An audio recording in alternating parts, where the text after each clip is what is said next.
Dollar. Dirt and money, no soul. Had to go and get it, ain't no time to kick it. Got a stack of flip for my foes. Dollar.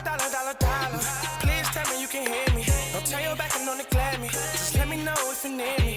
Dollar. Let me watch out for my partners. Keep my money long, get my team strong. Let me run away from my problems. Yo, what's good, original crew, man? We're back. Hey, man, we got a video today. Saddest movies I've ever watched. What's a sad movie for you, C? I know you know some sad movies.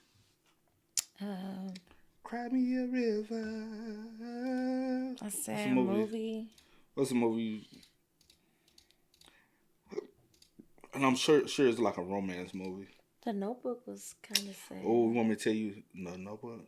Yeah. You want me to tell you another one everybody used to say? What? You ready? And I said not a romance, but you weren't romance. What? Dear John. A lot of people cried off of Dear John. I remember when that one came out. Do you? Dear John. See, you don't even remember it. Damn. Let me see. That's No, crazy. I remember it, but I remember it, but Here you go. yeah, I remember it, but I don't at the same time. When he in like military, he was writing her letters and stuff and all that. And that's how they, because she would start the letter off, Dear John. John Q was pretty sad. Oh yeah, people did cry on Not John pretty. Q. It was actually sad. It was sad. Also, I'm finna tell you the reason why a lot of people cried off John Q, based off a true story. John Q was sad. I'm just trying to think, 'cause, I can't think off the top of my head sometimes. I'm about to watch Dear John. I haven't watched Dear John in forever. When did it come out? What year did it say? Oh, yeah. It's an old. Hold on. It did say. 2000. Did it say? 2010. Oh, 2010. 2010. I was about to say, I think that's a little bit. I'm feeling. 2000. I'm aging them. I'm Right, aging them, 2000. bro. I was like, wait a minute. I don't remember 2000. But I do remember. It's still been a long time. What's another sad movie? That's all I can think of. But you came in clutch with the John Q though. John Q. Yeah. Hey, make sure y'all check out the links in the description box. Down below. You already know where to go if you want to first support. You gotta do it. Check out down below. Also, if you enjoyed today's video, Liking it with a thumbs up. some people would say Black Panther 2. You know what I'm saying? Just due to the fact that, you know what I'm saying? But let's go. Let's check this out. Let's see what it's about. You know, sad movies are sad, but they're also good. Just like people watch horror movies to get scared, people watch sad movies to feel. And I mean really.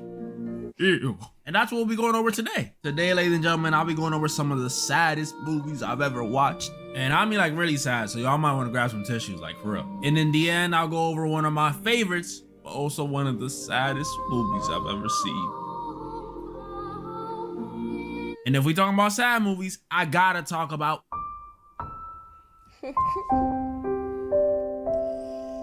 in my belief, Disney movies are how most kids are introduced to sad films. And you may forget they have any because Disney movies now are so booty. But man, back in my day, it was hit after hit of sadness though. Toy Story 2, Jesse's backstory of being abandoned, sad. Especially after Toy Story 4 told us these dudes come to life because of us. That's so sad. That's like you think you go into the park with your mom and you get all dressed up, you get all excited.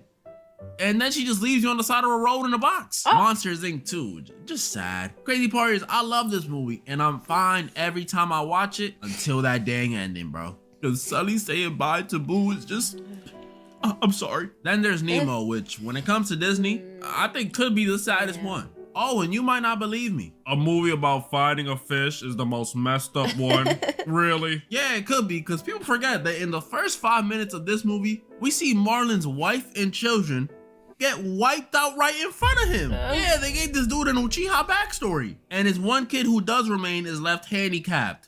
Nemo, with a tiny fin like he's that dude from Scary Movie 2. Disney movies be sad, bro. I haven't even mentioned Up and Coco. No. Those movies left me crying like a bitch. Especially that Coco scene at the end. I ain't never seen Coco. Yeah, I've never seen it. Although I have to say goodbye. Yeah, Disney got it. Even before those two Dollars movies like The Lion King and Bambi used to mess me up. But I think that's just animal movies in general, which could really be its own category.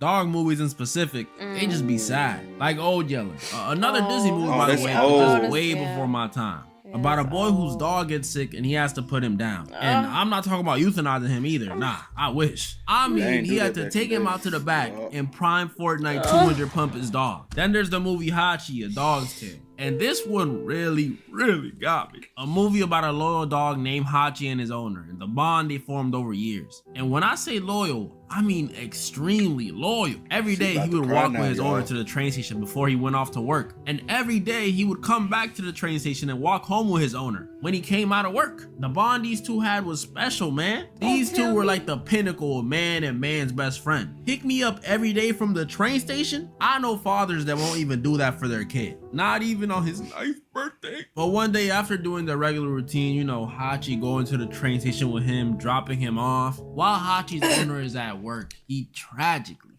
passes away. I know. He was just giving a lecture in this class he teaches and then boom, collapsed. And that's not even the sad part, because since he died at work, Hachi obviously never knew. I mean, how would he? Was they gonna call him? And since he never knew, he sat there waiting at the train station for him to come back from work for 10 years. Yeah, Hachi came back every single day waiting for his owner to come back from work for a literal decade. And he's a dog, so obviously he doesn't know his owner is dead no matter how many people tell him. He just feels him missing. In his mind, his owner just... Hold on, y'all. She is crying, bro. She is literally... Oh my gosh. That's crazy. I ain't gonna hold you. Losing a pet is one of the saddest things in life, bro. I've had to go through it a couple times, bro. But losing a pet is like losing a family member. Sometimes it hit worse. Oh, hold on, my nose. I gotta hold my Sometimes, head. I ain't gonna lie, sometimes losing a pet is worse than losing a family member. Because I ain't gonna hold you, the most loyal thing to you gonna always be your pet. Especially a dog, bro. I found it. I'm gonna have to watch it. You gonna watch it with your dog? Oh, Me and my dog. oh my goodness. Me and my dog. You gonna It watch it came with your out dog? in 09. You gonna watch it with your dog? I don't know why I've never seen this yet. He ain't gonna sit there with you. I hear go to sleep, but he Nah, want me to? Where you gonna be? Right next to me. No, we don't. If Yes, I'm he like laying down watching a movie or watching TV, He gonna try to come see what I'm doing. yeah, he just like to be nosy. And if I'm laying down, he gonna rather be with me than you. I'd rather be with you. Yeah. That's not true, y'all. That is true. I promise it's not. I'd rather be But with to you. stroke his ego, I let him have it. owner is dead no matter how many people tell him. He just feels him missing. In his mind, his owner just isn't coming home. Dang. They must have him working really hard. And to make this all sadder, not only does Hachi literally die out in the cold waiting for his owner to come back, which just had to be, but this whole movie really happened. In Japan, this actually happened. A man left to work one day and passed away, and his dog, did what Hachi did. And the people of Japan erected them a statue to symbolize loyalty and companionship. This is what I mean. I respect y'all who own pets, because movies like these are the reasons I don't want a dog. I had one when I was a kid, a Yorkie, and never again. You asking me to willingly get attached to a creature that is nothing but loyal, adorable, comforting, kind, just for them to be gone before I even turn 30? Y'all are either soldiers or masochists, because that has to be some form of torture. If I get a dog, it's going to be when I'm in my final days. That way I can say I had a dog, but I don't have to deal with the pain of losing one. It's going to be close too. When I say final days, I mean like my last minute. In my dying breath, I'm going to be like, son, come here, son. Son, give me a Yorkie. But dog movies, I know they really do strike at the heart. Only ones that made me cry are the really sad ones, like Hachi and Santa Buddies. But a movie that really messed me up is...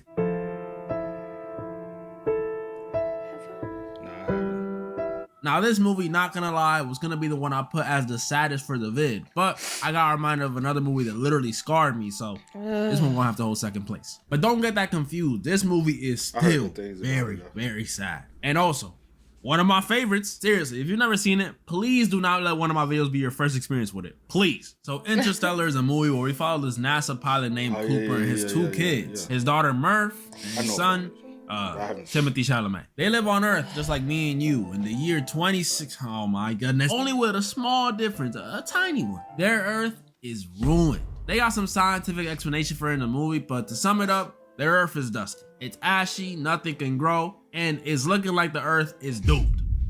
Until one day there's some good news. This same dust that's ruining the Earth creates a message on the ground that Cooper decodes, and he uses that to find NASA's secret base. How the dust did that, I'm not going to explain now, but it did it. And this British NASA professor tells Cooper there's still a chance to save the human race. Oh, that's great. What do I gotta abandon your kids?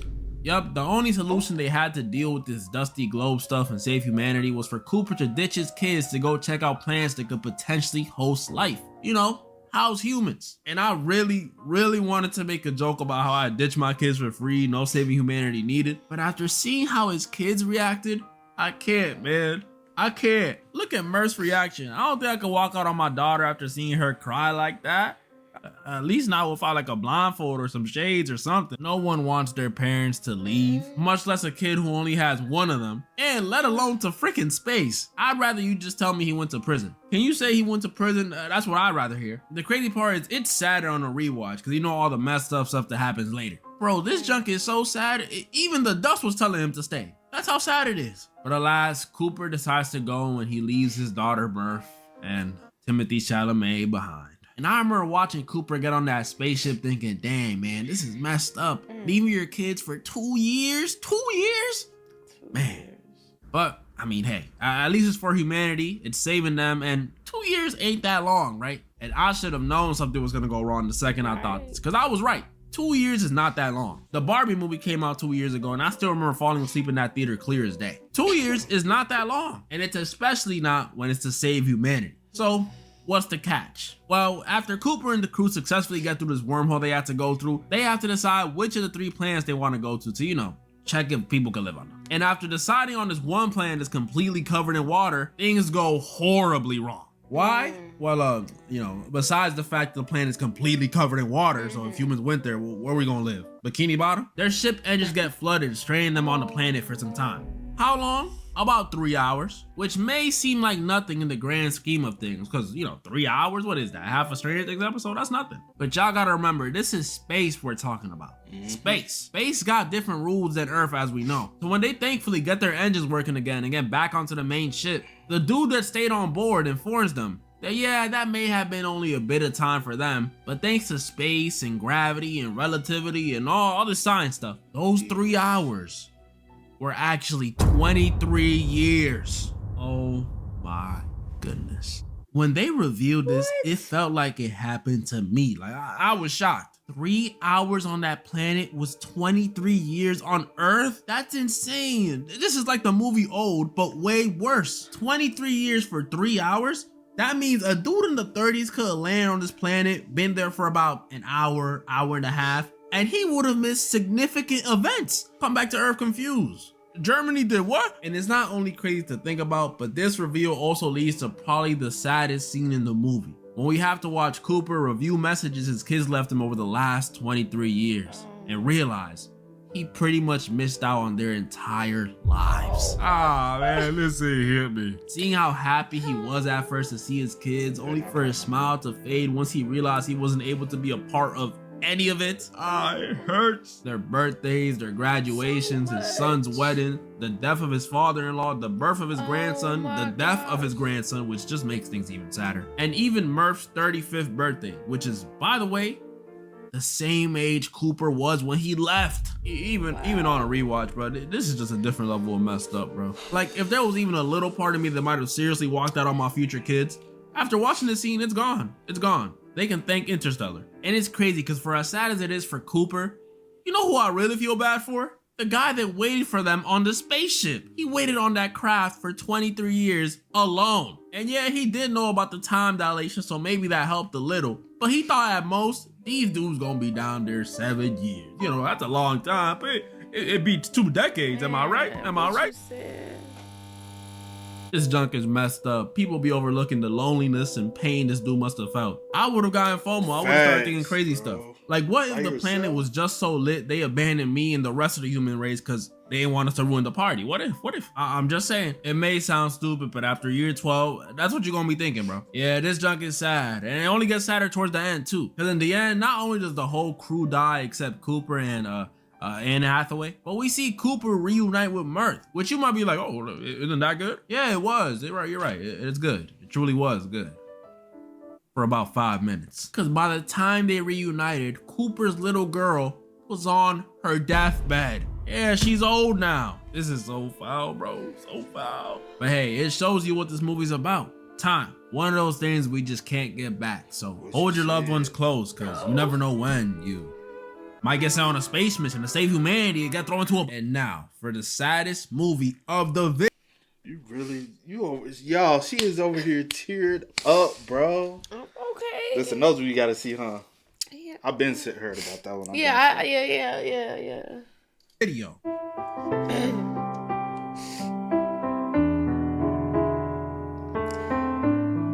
Look, I got the same rules for this movie that I had for Interstellar. Watch it before you watch this, and just hope you don't get scarred. In this one, we follow a middle school boy named Jess who likes to draw, and the sad stuff already begins because this kid lives on a farm. And I don't mean the kind of farm that pops into your head when you think of a farm, you know, the fields, the cattle. Nah, I mean his family is barely scraping by and he has to wear his sister's shoes to go to school. And I didn't grow up in the best area as a kid, but being broke in a city is definitely different than being broke out in the sticks. Like, I'll take witnessing drive-bys over having to walk 15 miles to school if I miss my bus. I'm good. But his family's financial situation wasn't the only issue. Cause on top of them being broke, out of all of his siblings, Jess is not only a middle child, so you know, his parents hate him, but he's the only boy. And when you combo that with a cold dad that only seems to care about his daughters, you might start hating your home life. Like seriously though, the difference is crazy. He'll hug and kiss his daughter and wish her a good night, but for Jess, hey, lights out, little bro. Like what the? I get the whole you're supposed to raise your boys to be tougher, but dang, bro, I can't get a good night. And I remember always watching this thinking, you know, some friends would be nice to help alleviate all this suffering going on at home. But Jess didn't even get that. Because at the school he goes to, he gets bullied. And this movie really reminds you how cruel or dedicated these kids used to be to bullying. Because tell me why Jess gets on his bus, right? And some girl in the back throws a sandwich at him. Like, y'all see what I mean? That means she either made that sandwich just to throw it at him, or she forfeited her lunch just to bully him. That's dedication. Jess is broke, home life ain't the best, and he has no friends. Could things get any worse?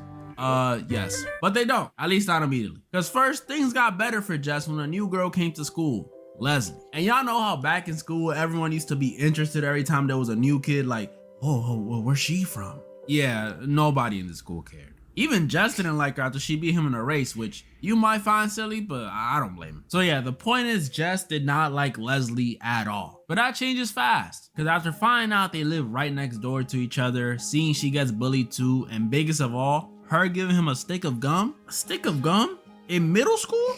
I knew some people that would do some wild stuff for a stick of gum. Jess and Leslie start to become sort of friends. And I say sort of because Jess was still a little closed off, a little hesitant. I don't know if it was the whole cooties thing or what, but you can tell Jess and Leslie were cool, but he wasn't gonna share his Spotify playlist with her. That is until one day after school, Jess and Leslie decide to explore these woods they live by, you know, for fun. Yeah, for fun. I love running around, getting bitten by mosquitoes and coming home smelling like grass. I love that stuff. But while they're exploring and talking about, you know, kid stuff, they stumble upon this old rope dangling above a creek. And this rope may have looked like an ordinary rope, but after Leslie and Jess swing on it, Leslie says this rope will now be their bridge. Bridge to what, you may ask? Well, the bridge to the other side of the creek.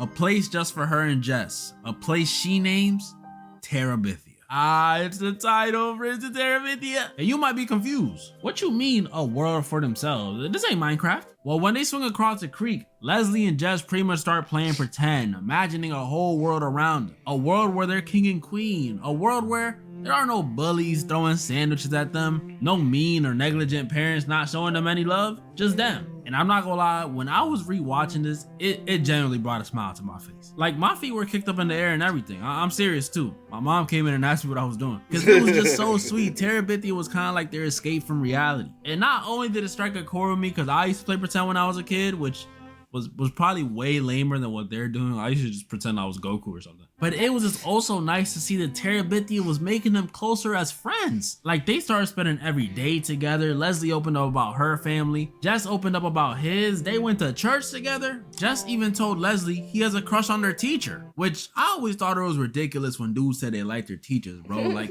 out of every person in the school you could go for, You're gonna go for your teacher? Come on, bruh.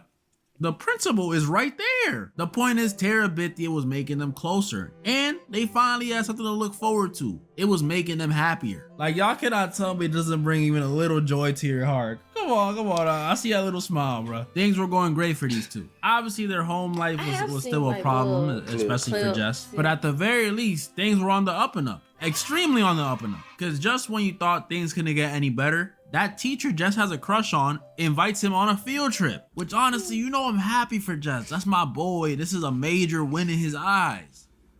But is this not weird? Like, the trip to the museum is fine. That's perfectly fine. But the weird thing is that when we see Jess meet up with his teacher, she's the only one in the car. Like, it's just them two going. Like, again, I know this is a major W in Jess's eyes, but even if it was the principal calling me for a one-on-one hangout, I would have been scratching my head. But nothing happened, thankfully. The teacher wasn't a monster. Just very weird. And they hung out and enjoyed the museum. Jess really enjoyed the museum. But then Jess gets home and his family is saying how they were worried sick and they thought he died.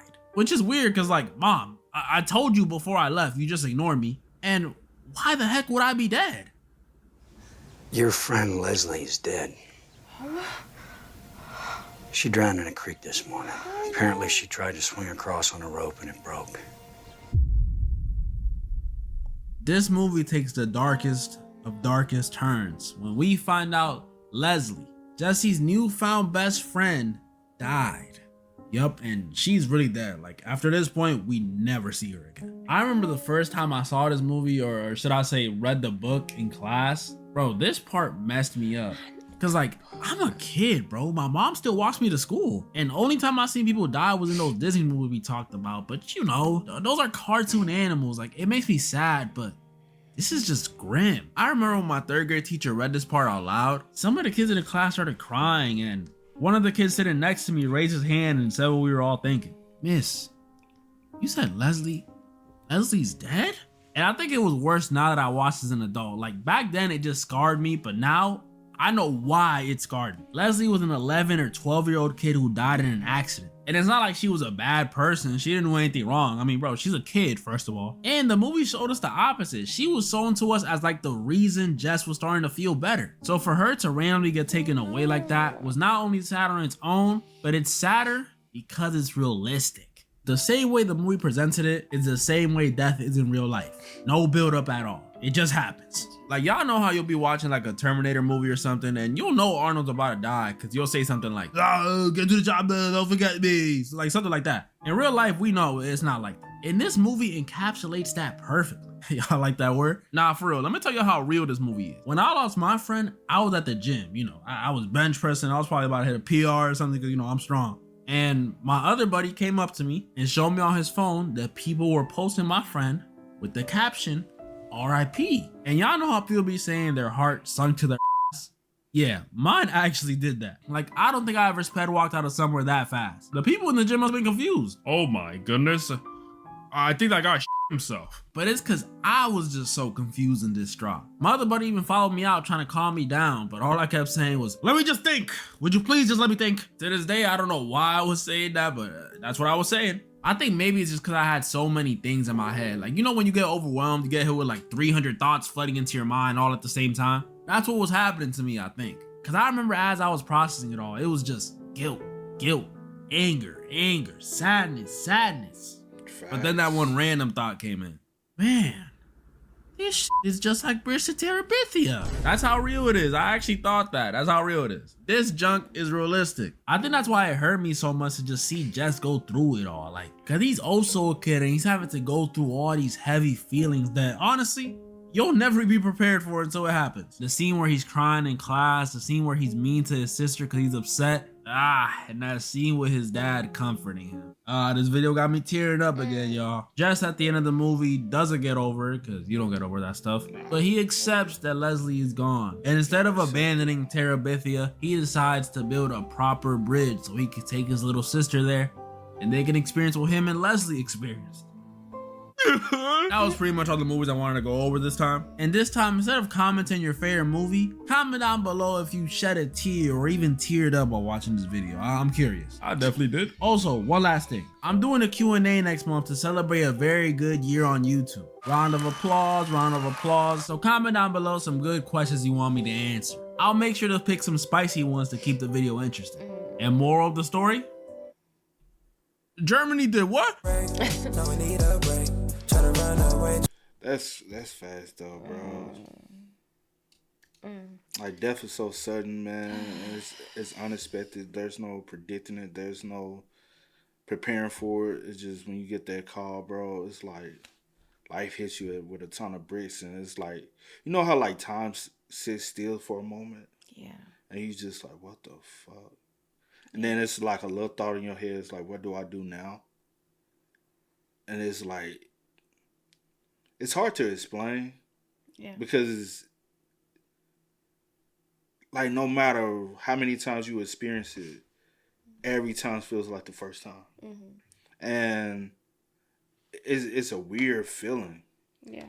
And that's what death of a pet, death of a loved one, death of a friend. Like, it's just something, man, that just doesn't feel normal. But it's the most normal thing in life. Yeah. The most normal thing in life is death and birth. Birth and death. Life and death. Yeah, what I'm talking about. Yeah, I mean, but it's, Yeah. And those are the two things that it's like, no matter what's going to happen. yeah. You come in the world, you leave the world. And it's two things. Like, because some people, even with birth, is bringing a new life, they get the same emotion every time. Because there's like, it's a new life. In the same way as people experience death, it's like, damn, I can't imagine this person not being here anymore. You know? Y'all spam us up, man. Y'all let us know y'all thoughts down below for us. But until next time, y'all know how it go, man. All I do go by the name DJ New Kid. This is Sierra Nicole. We Are. Kid and C. We Are. Ain't no time to kick it, got a stack of flip for my foes. Dollar. Please tell me you can hear me. Don't turn your back and don't neglect me. Just let me know if you need me. Dollar.